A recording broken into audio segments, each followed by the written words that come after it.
chega aqui, Moisés, ó, a sandália tem que ficar para trás, o pecado tem que ficar embaixo, o adultério tem que ficar lá. Não, Moisés, aqui em cima do altar não pode ter pecado, não pode ter adultério, não pode ter fornicação, não pode ter mentira, mas tem que ter a presença, o poder, a glória e a autoridade de Deus. Deve tirar o Satanás.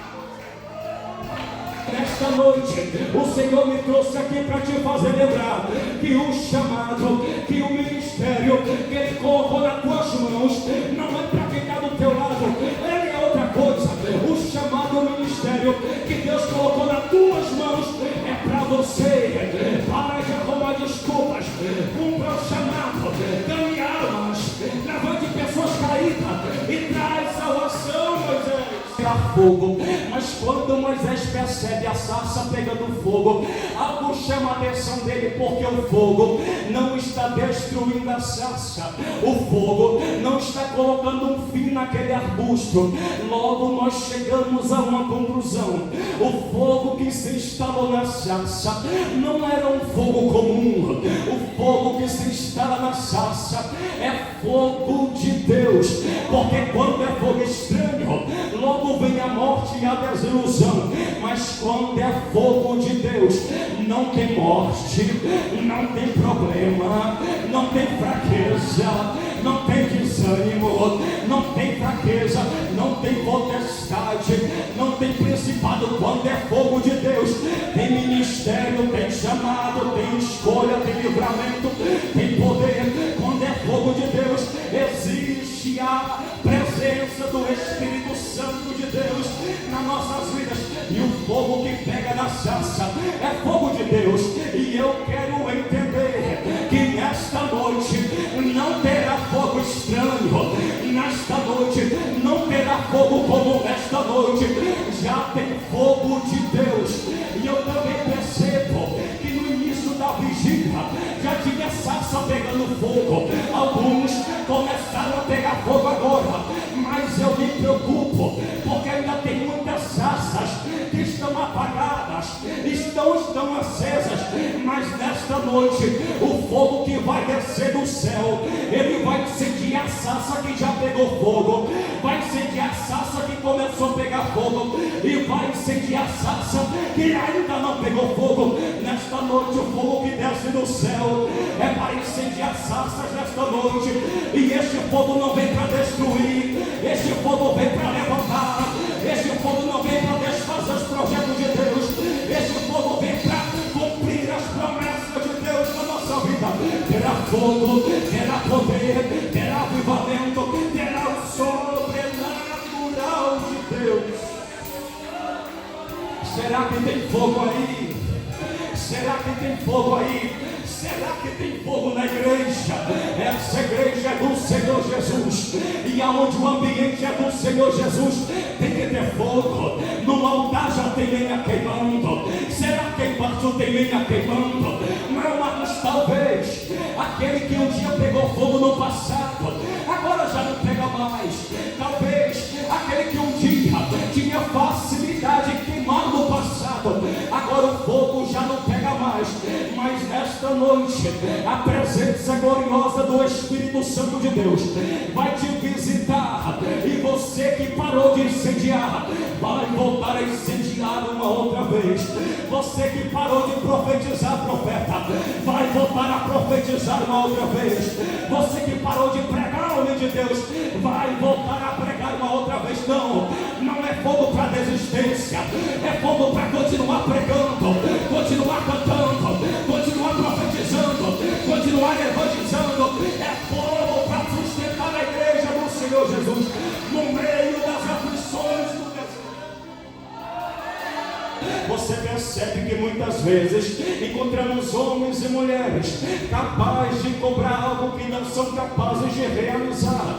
Nós encontramos na caminhada e na história homens e mulheres que até corrige, até ensina, até influencia a igreja a estar em adoração, mas ele mesmo, a sua própria casa, não consegue seguir aquilo que ele ensina, aquilo que ele corrige. Moisés está vivendo dessa forma, quer ser exemplo, mas não tem exemplo para dar. E quando o livro do Êxodo começa com o registro das aflições do povo de Israel, a saber, a opressão, a escravidão e o infanticídio.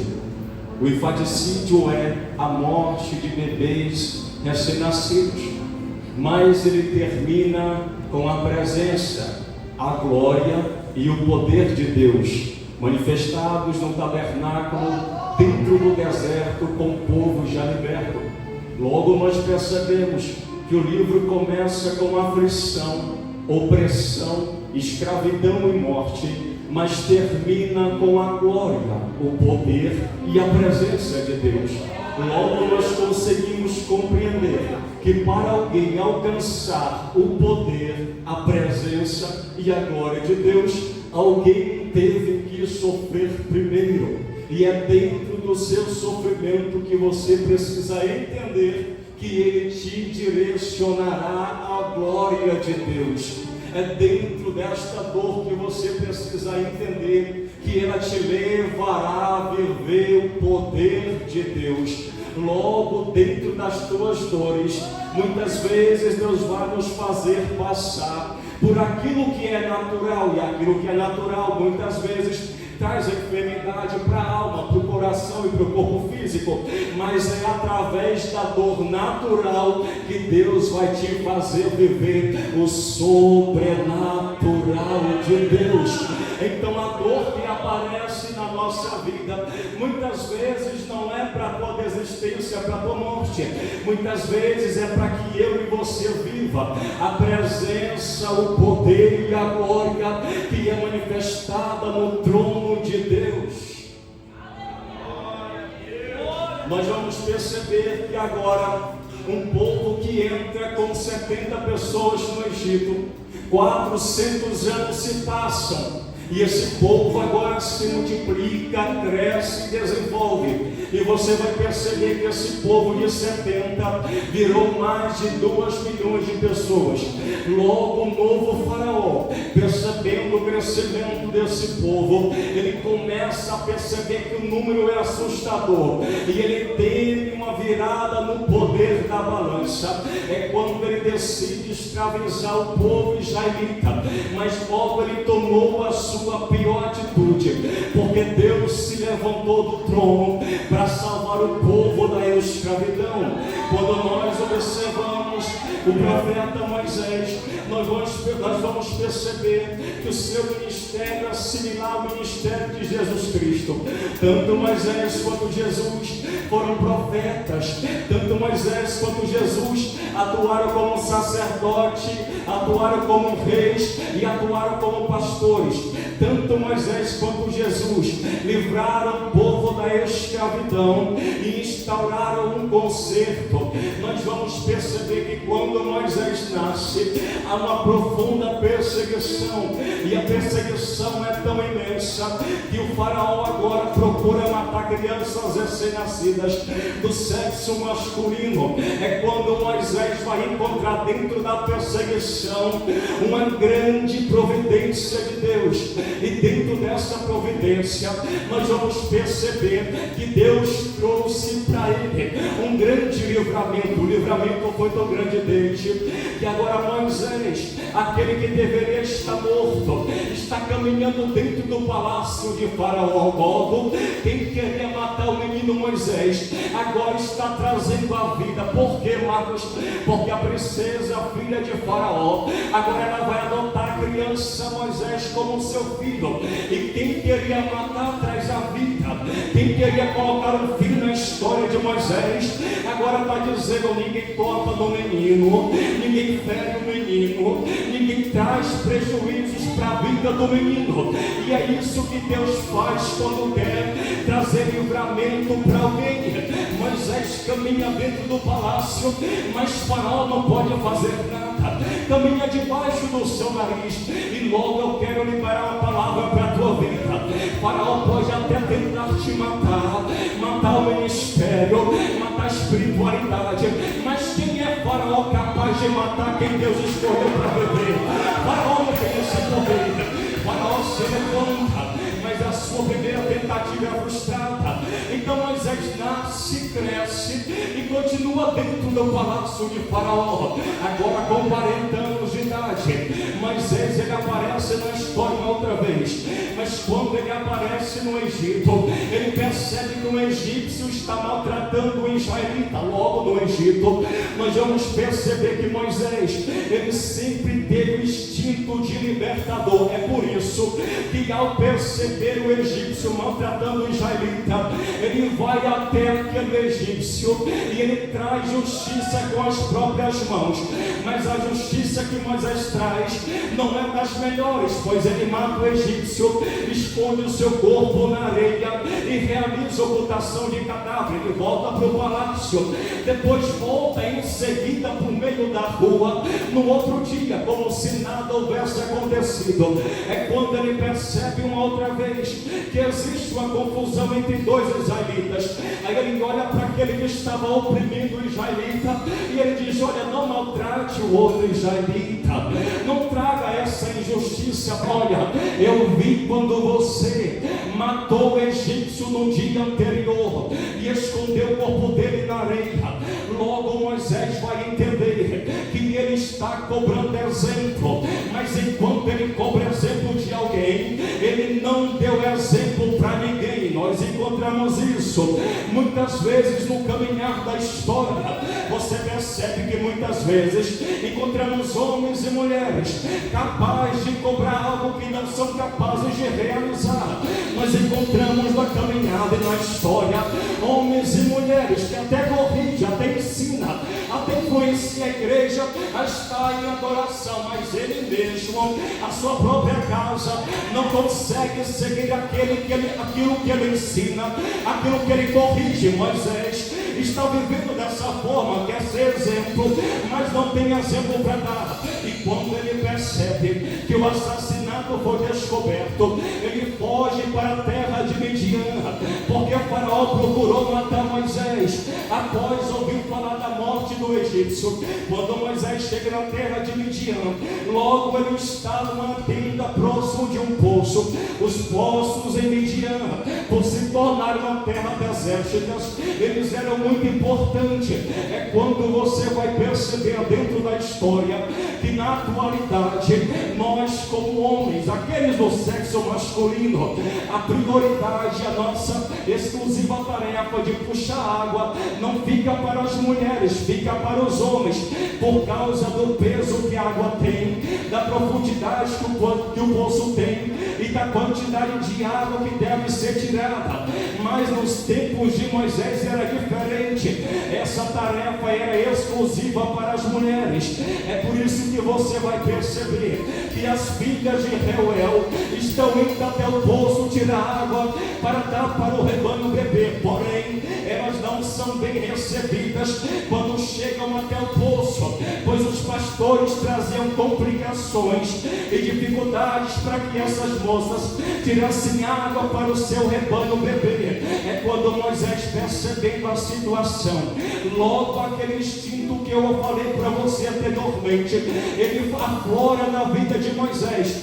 Moisés sempre teve instinto de libertador, porém as duas primeiras vezes que Moisés tentou ajudar alguém, o resultado foi desastroso, mas agora o resultado é positivo, pois ele defende as filhas de Reuel e coloca os pastores para correr. Logo nós vamos ter que chegar à conclusão: ou Moisés tem um corpo muito vigoroso para colocar para correr diversos pastores, ou ele derrubou o líder daqueles pastores, e isso foi suficiente para que aqueles homens perna para quem tem foge, porque esse aí não conseguimos derrubar. Moisés agora ajuda as meninas a tirar água do poço e ajuda a dar de beber para os rebanhos. É quando agora esse mesmo Moisés que ajuda, agora essas meninas vão em direção à sua casa. Chegando em casa, Reuel vai perceber que elas retornaram muito depressa, porque o tirar água do poço era um serviço demorado. Então ele pergunta: por que vocês retornaram tão rápido hoje? Então elas explicam tudo aquilo que havia acontecido. Reuel então manda buscar Moisés Moisés. Moisés entra dentro da casa, se assenta em volta da mesa e começa o jantar. E é aqui, entre aspas, que nós podemos chegar a uma conclusão, em que Moisés e Zípora começam a trocar olhares apaixonantes. Logo, esses olhares apaixonantes resultou em um casamento. Logo, este casamento trouxe uma família para Moisés. Moisés se casa e torna-se pai de Gerson e de Eliezer. Instala então a sua casa e a sua vida nas regiões desérticas de Midian. É quando agora este mesmo Moisés do Êxodo, este homem chamado para libertar o povo de Israel, que um dia esteve no palácio, participou de mesas e jantares repletas de luxos e diversificações. Agora ele percebe que aquela vida de luxo ficou para trás. Ele percebe que agora não tem mais palácio, mas tem uma casa humilde para ele morar no deserto. E aquele que um dia era príncipe, agora se torna pastor de ovelhas. Logo você vai perceber, e Moisés vai chegar a uma conclusão: olha, a minha atitude no Egito não foi a melhor, porque o meu pecado lá no Egito me trouxe consequências para o presente. E é isso aqui que acontece muitas vezes. Às vezes não é que Deus está te provando, muitas vezes é que Deus está usando o meu pecado do passado para trazer consequência para a minha vida no presente. Então é isso que está acontecendo com Moisés. Está vivendo a consequência de um pecado que foi realizado no passado. Porém, Moisés tem facilidade em se adaptar com o país, com aquele momento, aquele ambiente desértico. E Moisés, ele gosta tanto de cuidar das ovelhas de Jetro, que ele pega essas ovelhas e começa a apacentar, leva as ovelhas para detrás do deserto, aonde está o monte de Deus, Horebe. Logo você percebe que as ovelhas não é de Moisés. Logo nós chegamos a uma conclusão: as ovelhas é do sogro de Moisés. Moisés estava no deserto cuidando de ovelhas que não era sua, mas que era de Jetro. Logo Deus estava usando Moisés e ensinando Moisés dentro do deserto para cuidar das ovelhas de Jetro, para depois ele chegar no Egito, pegar as ovelhas que estão no Egito, trazer para o deserto, caminhar no deserto em direção à terra prometida. Então Deus estava preparando Moisés no deserto para cuidar de um povo que não é de Moisés, que não é de Jetro, não é de Faraó, mas para cuidar de um povo que é do Senhor Jesus. No deserto, então entenda uma coisa, pelo amor de Deus: muitas vezes o deserto que você está passando não é para te enfraquecer, não é para te matar e não é para te desanimar. Muitas vezes Deus está te usando no deserto, te preparando no deserto para você cuidar de um povo que não é do pastor, não é do governador, não é do presidente da república, mas esse povo é do Senhor Jesus. Deus está te preparando no deserto. Então no meio do deserto vai ter fortalecimento, vai ter graça, vai ter poder, vai ter livramento, vai ter unção. Dentro do deserto tem glória de Deus.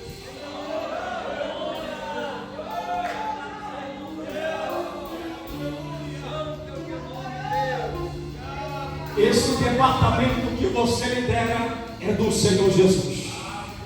Esta igreja que me ouve é do Senhor Jesus. Este altar que eu estou pisando hoje é do Senhor Jesus. Essas ovelhas reunidas dentro dessa casa não é minha, é do Senhor Jesus. Logo quem me ouve é do Senhor Jesus. Está caminhando com o Senhor Jesus, está renunciando pelo Senhor Jesus, para um dia ser arrebatado para morar na eternidade com o Senhor Jesus. A igreja é do Senhor Jesus.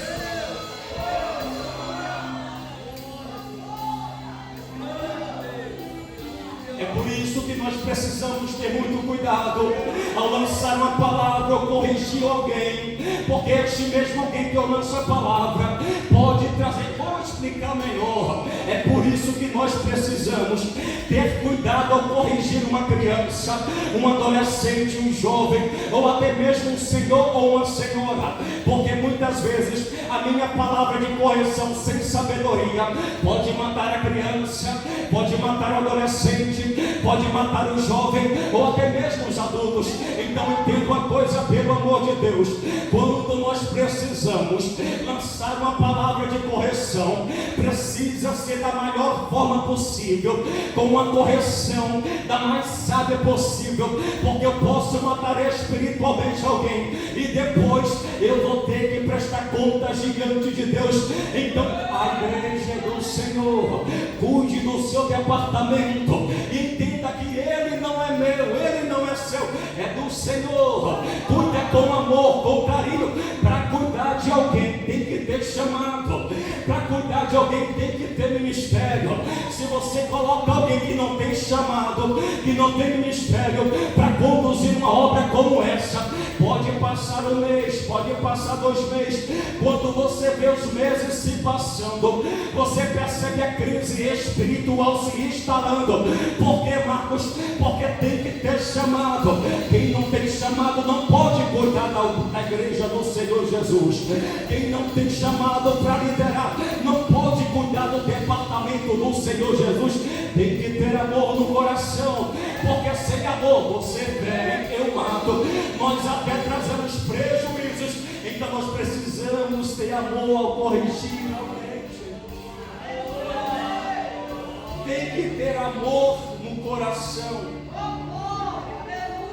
Moisés estava apacentando o rebanho atrás do deserto.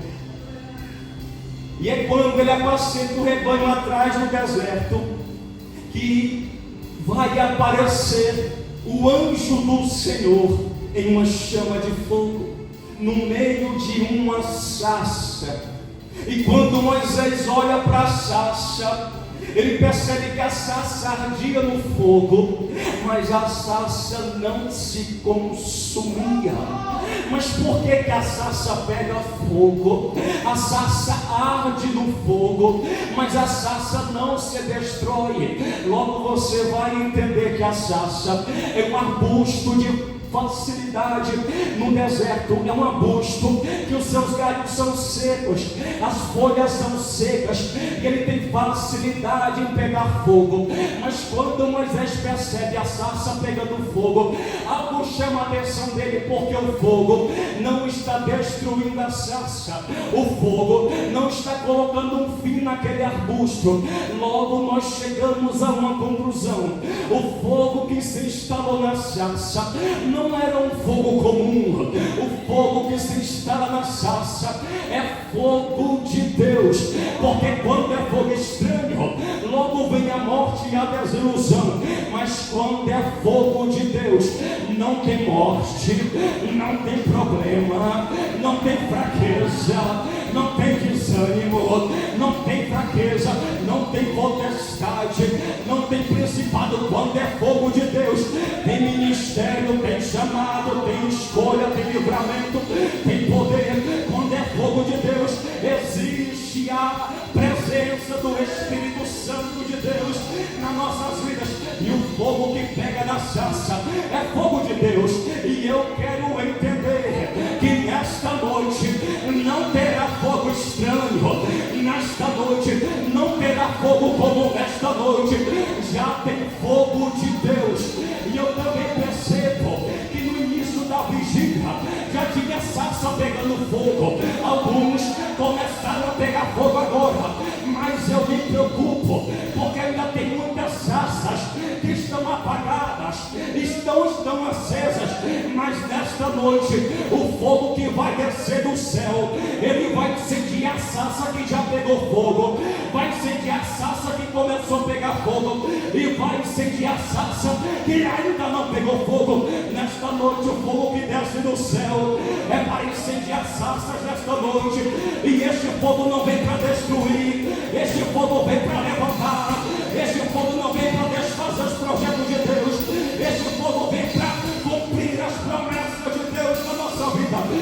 fogo, terá poder, terá avivamento, terá o sobrenatural de Deus. Será que tem fogo aí? Será que tem fogo aí? Será que tem fogo na igreja? Essa igreja é do Senhor Jesus, e aonde o ambiente é do Senhor Jesus, tem que ter fogo. No altar já tem lenha queimando. Será que embaixo tem lenha queimando? Meu Marcos, talvez aquele que um dia pegou fogo no passado, agora já não pega mais. Talvez aquele que um dia tinha facilidade em queimar no passado, agora o fogo já não pega mais. Mas nesta noite, a presença gloriosa do Espírito Santo de Deus vai te visitar, e você que parou de incendiar vai voltar a incendiar uma outra vez. Você que parou de profetizar, profeta, vai voltar a profetizar uma outra vez. Você que parou de pregar o nome de Deus, vai voltar a pregar uma outra vez. Não é fogo para desistência, é fogo para continuar pregando, continuar cantando, continuar profetizando, continuar evangelizando. É fogo para sustentar a igreja do Senhor Jesus no meio das aflições do deserto. Deus usou a sarça para falar com Moisés. Deus usou o povo para levar alimento para Elias. Deus usou o menino de 12 anos para conversar com doutores do templo. Deus usou, aleluia, até mesmo uma jumenta para conversar com Balaão. Deus usou o peixe para trazer livramento para a vida de Jonas. Deus usou a sarça e falou com Moisés, porque quando ele quer usar, ele usa quem ele quer. Não pede autorização para o homem, ele faz conforme quer, e não depende de ninguém, queira ele ou não, aceitar ou não. Deus irá usar a tua vida. Eu aceitando ou não, Deus vai usar. Eu aceitando ou não, Deus vai te levantar, vai te usar, e você será instrumento nas mãos de Deus. Ele usa conforme quer.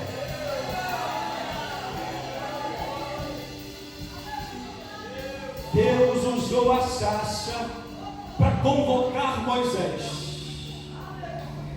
Isso aqui me chama a atenção, porque quando Deus usa a sarça, Moisés recebe um chamado, e muitas vezes Deus ele vai nos convocar para uma missão, e pode não ter pastor do lado, profeta, homem de Deus. Quando o homem não se apresenta, o próprio Deus se apresenta, determina a missão, determina um chamado, um ministério. Ele se apresenta quando nós menos esperamos. Ele se apresenta nas nuvens, ele se apresenta no sol, ele se apresenta no dia a dia, ele se apresenta de alguma forma para convocar o homem e a mulher de Deus para a obra que ele quer realizar. Não tente interferir no ministério de quem Deus quer usar. Não tente colocar a mão no ministério de quem Deus quer usar, porque nós vamos perceber que Deus é um Deus que chama, mas Ele tem ciúmes.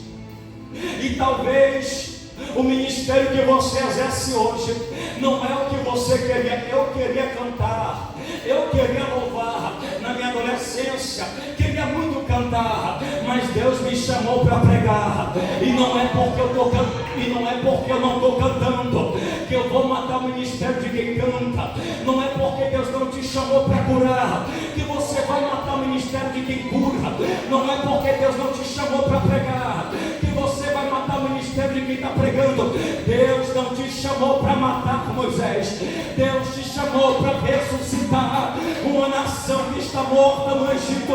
O teu ministério é para a ressurreição de almas. O mesmo Deus que se apresenta no fogo e entra na sarça, e não consome a sarça e não destrói a sarça. É o mesmo Deus que manda fogo do céu e consome 100 soldados que queria prender o profeta Elias. Logo nós entendemos que o Deus que chama é o Deus que também nos capacita, mas também é o Deus que protege e também é o Deus que tem ciúme.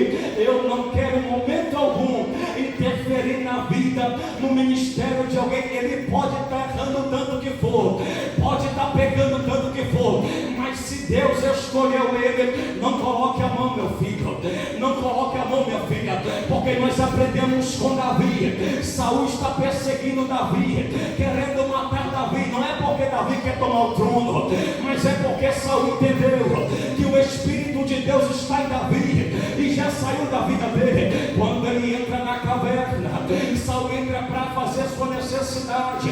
Davi está com alguns homens ali dentro daquela caverna. Então o soldado de Davi olha para Davi e diz: olha, hoje o Senhor Deus te entregou Saul nas tuas mãos, vamos matar este homem. Eu vejo Davi olhando para os soldados dele e dizendo: quem sou eu para tocar na unção daquele que Deus escolheu e chamou? Davi nos ensina demais. Alguém está querendo matar, tirar a vida, destruir, mas ele está nos ensinando: enquanto tem alguém querendo te matar, dobre os joelhos para orar para ele. Enquanto tem alguém querendo travar o teu ministério, dobre os joelhos e fala: pai, ele quer travar o ministério, mas destrava o ministério dele, porque se o ministério dele não tivesse travado, ele não queria parar o meu.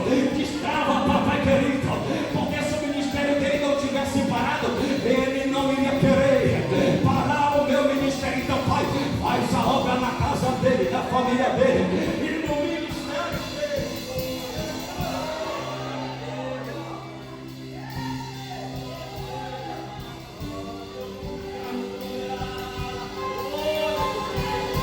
Moisés, ele olha e diz: agora me virarei para lá e verei esta grande visão, porque a sarça queima, pega fogo, mas não se destrói.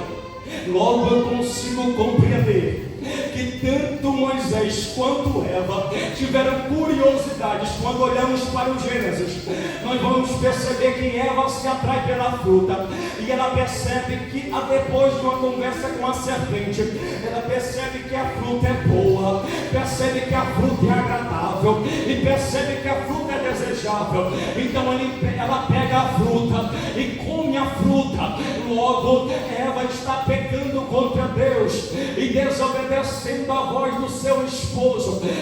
Logo Eva está pecando, está errando, está falhando, trazendo prejuízos. Mas quando olhamos para Moisés, uma curiosidade também se instala. Mas quando ele vai em direção à sarça, para conseguir compreender por que a sarça pega fogo e não se destrói, quem se apresenta não é a serpente, quem se apresenta não é dragão, quem se apresenta não é potestade nem principado, quem se apresenta é Yahvé. E existe uma diferença na curiosidade de Eva para a curiosidade de Moisés, porque quando Eva tem curiosidade em conversar com a serpente, logo ela vem o sentimento dela, o sentimento de Deus e o sentimento de Adão. Mas quando Moisés tem curiosidade em perceber aquela sarça pegando fogo, ele não vê o sentimento de ninguém, muito pelo contrário, ele cura o sentimento de uma nação que está destruída há muito tempo. Então o que você quer dizer nesta noite, Marcos? A atenção que você dá, seja para o diabo, seja para Deus, vai determinar o sentimento que está causando nas pessoas ao seu redor. Quando você dá atenção para a serpente, você fere o esposo por causa de uma traição, fere o namorado por causa de uma mentira, fere o pastor por causa de uma calúnia, fere o Espírito Santo de Deus por causa do pecado. Mas quando você dá atenção para Yahvé, você cura o esposo ferido, levanta o namorado caído e traz o bálsamo de Gileade para a igreja que está esquecida no meio de uma nação. Você aqui.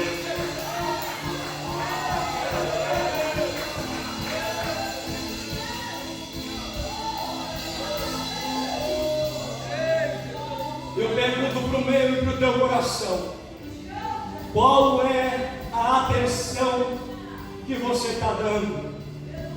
Para quem você está dando atenção nesses últimos dias? Olha ao seu redor e perceba, não precisa nem você ir muito longe e você já vai conseguir compreender. Mas eu quero compreender que você está dando atenção para o meu Senhor Jesus. Porque através de você, pessoas estão sendo curadas, ministérios estão sendo levantados, homens que estavam caídos estão sendo abraçados, porque você está dando atenção para o Espírito Santo de Deus.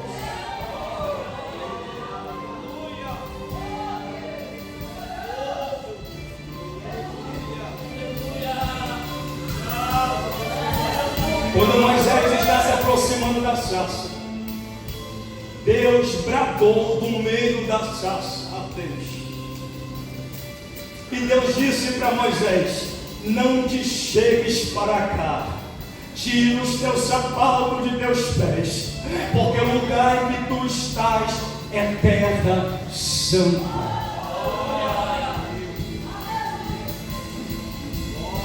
Por que Moisés recebe a instrução de Deus para tirar o sapato dos seus pés? Nos tempos antigos, quando havia uma prestação de culto, seja para deuses, seja para o homem, seja para o Senhor dos Exércitos, diante da cultura de algumas nações, eles deveriam tirar os seus calçados, deveriam tirar suas sandálias. Entrar calçado em um culto era falta de reverência ao Deus adorado. É como se Deus estivesse olhando para Moisés: Moisés, antes de pisar em terra santa, monte de Deus, Horebe, tira a sandália dos teus pés, porque o lugar não é um lugar comum, Moisés. O lugar agora é um lugar santo. Me apresento diante do ambiente, Moisés, para prestação de culto a deuses. Alguém tira a sandália em reverência a ele. Então, Moisés, tira a sandália dos pés, porque com a sandália dos teus pés você não pode se chegar até mim. Logo o Senhor estava olhando para Moisés e estava dizendo: eu conjecturo que o Senhor estava dizendo: Moisés, tire a sandália que você deu uma voltinha no Egito, porque o Egito, Moisés, é símbolo do pecado, e na minha presença não pode ter pecado. Moisés, tire a sandália dos pés, porque quando você chega aqui, Moisés, a sandália tem que ficar para trás, o pecado tem que ficar embaixo, o adultério tem que ficar lá. Não, Moisés, aqui em cima do altar não pode ter pecado, não pode ter adultério, não pode ter fornicação, não pode ter mentira, mas tem que ter a presença, o poder, a glória e a autoridade de Deus. Deve tirar o sapato. Subir no altar com os sapatos é falta de reverência e a fé. Logo nós vamos compreender que o pecado vai trazer consequência, mas enquanto o pecado não traz consequência, tem gente calçada na presença de Deus. Está pregando, mas não deveria estar pregando, está até cantando, mas não deveria estar cantando, está até fazendo algo para Deus, mas não deveria. E por quê, Marcos? É proibido, entre aspas, é proibido. Quando eu estou calçado, não prego, não canto, não ensino, não faço nada, meu filho, porque assim eu faço, a consequência é dolorosa. E o problema de muita gente é que está calçado na presença de Deus, enquanto Deus não apertar, enquanto Deus não quebrar, enquanto Deus não colocar enfermidade, enquanto Deus não tirar a família do momento de prosperidade, Ele não tira o sapato. Então deixa eu te falar uma coisa, não é que eu sou maldoso não, mas eu prefiro te ver quebrado, mas sem sapato, do que te ver calçado e todo inteiro na presença do inimigo. Eu prefiro te ver sem dinheiro no bolso, mas descalço na presença de Deus, do que calçado com dinheiro no bolso e longe da presença do Eterno. Logo nós vamos conseguir compreender que tirar o sapato da presença de Deus é algo necessário para todo cristão.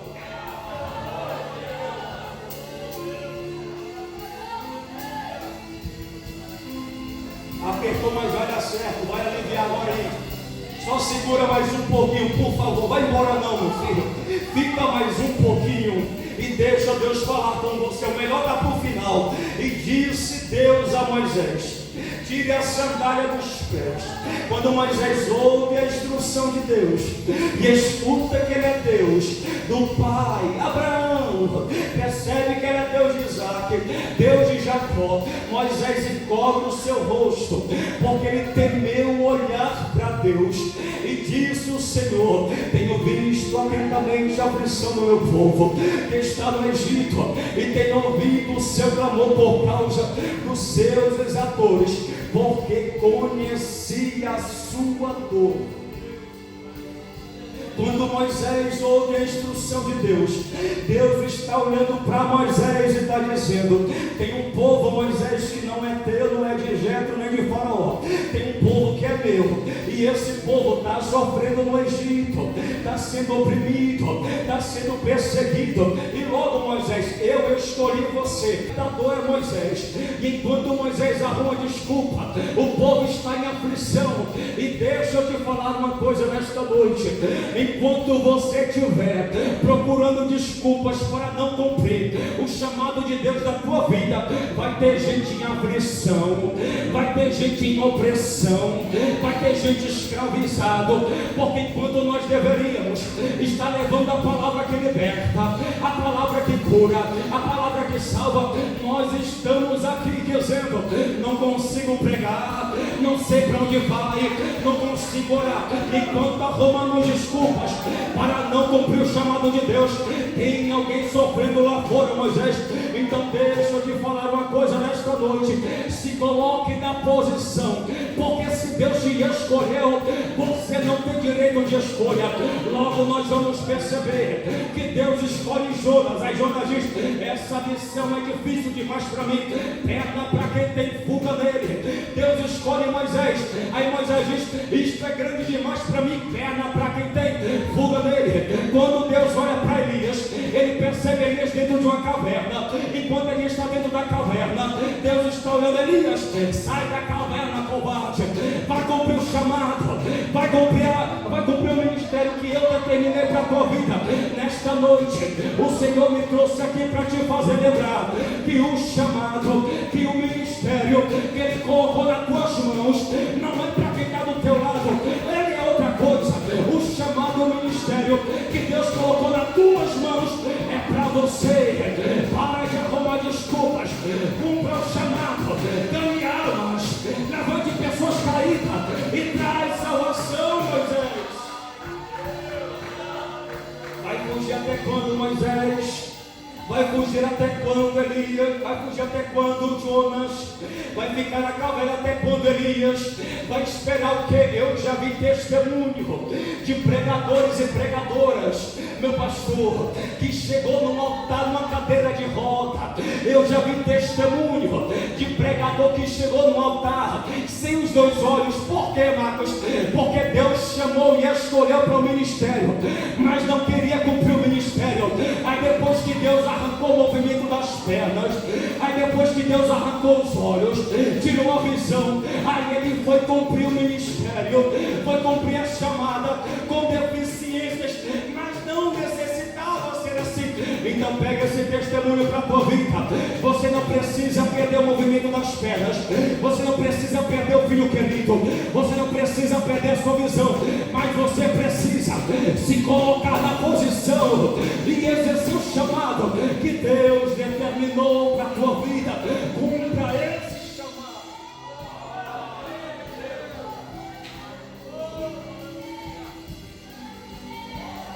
O chamado é grande, causa dores, mas Ele chamou. Vai, Moisés, e cumpra o chamado. Aí Moisés olha para Deus e diz assim: Deus, tem um grande problema. Faraó tem exército, eu não tenho ninguém. Eu sou fraco, Faraó é forte. Ele tem espadas, escudos e lanças, e eu não tenho nada, Deus. Olha para mim, Deus, sou pequeno, sem instrução, sou fraco. Olha para Moisés dentro daquela potência que é o Egito. Aí enquanto Moisés está arrumando problema para não cumprir o chamado, Deus vem com a solução. Moisés está olhando para Deus e está dizendo: não consigo, sou pequeno, sou fraco, não dou conta. Ele tem exército e eu não tenho. Aí Deus olha para ele e diz assim: certamente eu serei contigo. Não, talvez você não conseguiu compreender. Moisés está olhando para Deus e está dizendo: Deus, Faraó tem exército, eu não tenho. Aí Deus está olhando para Moisés e está dizendo: Moisés, não importa se Faraó tem exército, o importante é que eu serei contigo. Ele tem exército, mas eu sou general de guerra, e no meu vocabulário não existe a palavra derrota. Você é pequeno, ele é grande, mas existe alguém que é maior do que ele. Quem, Moisés? Eu sou maior do que ele. Moisés está olhando para Deus e está dizendo: Deus, eu não consigo, não tenho capacidade. Olha para o Egito, olha para Faraó, Moisés, olha para Faraó, Senhor Deus. Aí Deus olha para Moisés e diz assim: Moisés, para de arrumar desculpa, eu serei contigo. O teu problema é que você ainda não conseguiu compreender que Deus te colocou no meio de um ministério, mas quando Ele te lançou no meio do ministério, Ele não te deixou sozinho. Deus até te coloca no meio, algumas vezes, de alguns obreiros fraudulentos, como havia na igreja de Corinto, mas você não está sozinho no meio dos obreiros. Deus te coloca no deserto, no meio de escorpiões e de cobras venenosas. O deserto pode te matar, os escorpiões e as serpentes, mas quem é o deserto, a serpente e o escorpião? Capaz de matar aquele que Deus chamou para viver. Não tem condição, Moisés. Eu serei contigo, ei profeta. Quando Deus te mandar falar, fala mesmo, porque Ele se responsabiliza. Para de ter medo, entenda que dentro do teu ministério você não está sozinho. O Senhor está contigo, caminhando contigo. Ele está do teu lado e certamente Ele será contigo.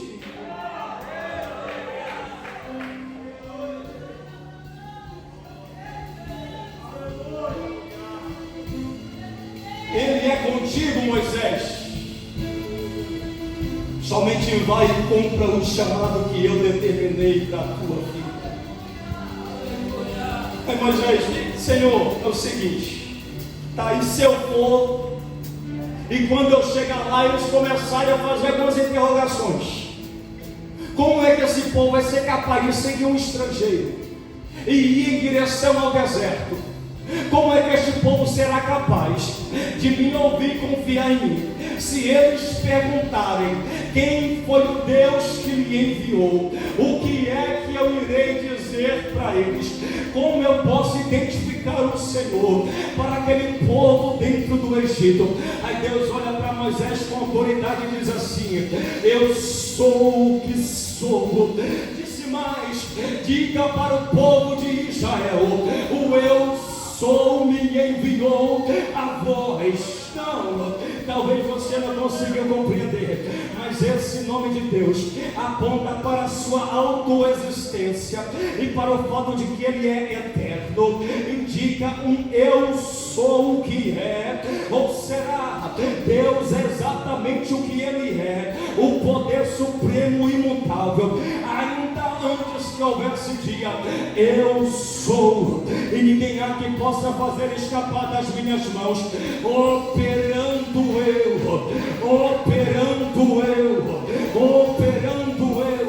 quem impedirá? Deus estava efetivamente olhando para Moisés e dizendo: quero ser conhecido como Deus que está presente e ativo. Deus, não estou entendendo, então explica melhor. Deus estava olhando para Moisés e estava dizendo: quero ser efetivamente presente e ativo. Por exemplo, para Eva, depois do pecado, eu sou Deus que faz promessas para o povo de Israel no deserto. Eu sou a nuvem durante o dia, eu sou a coluna durante a noite. Para Sadraque, Mesaque e Abednego, eu sou o quarto homem da fornalha ardente. Para a mulher adúltera, eu sou o advogado. Para a mulher samaritana, eu sou a fonte de águas vivas.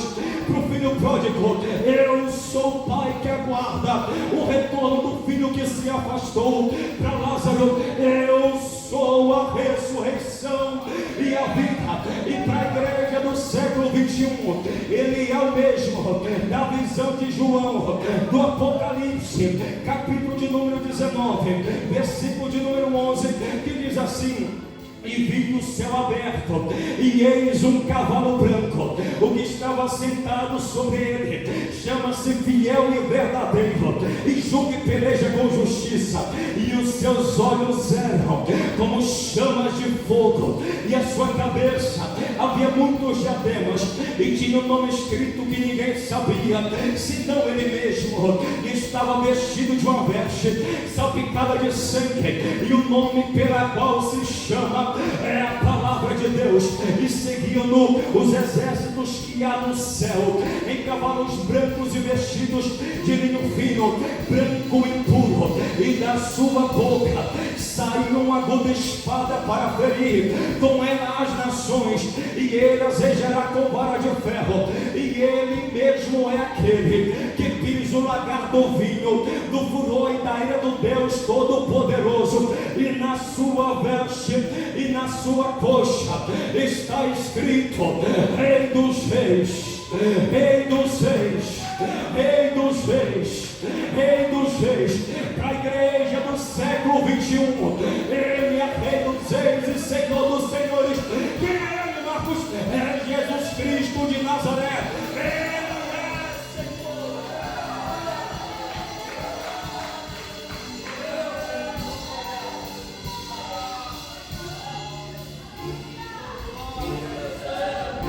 Eu sou o que sou. Se você tem fome, eu sou o pão da vida. Se você tem sede, eu sou a fonte de águas vivas. Se você está enfermo, eu sou médico dos médicos. Se você está em guerra, eu sou general de guerra. Eu sou mistério, eu sou provedor, sou libertador, sou rei sobre as nações.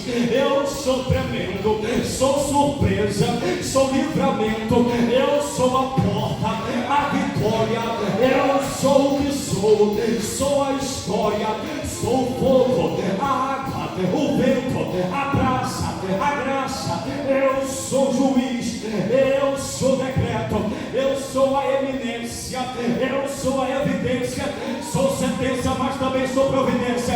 Eu sou o que sou,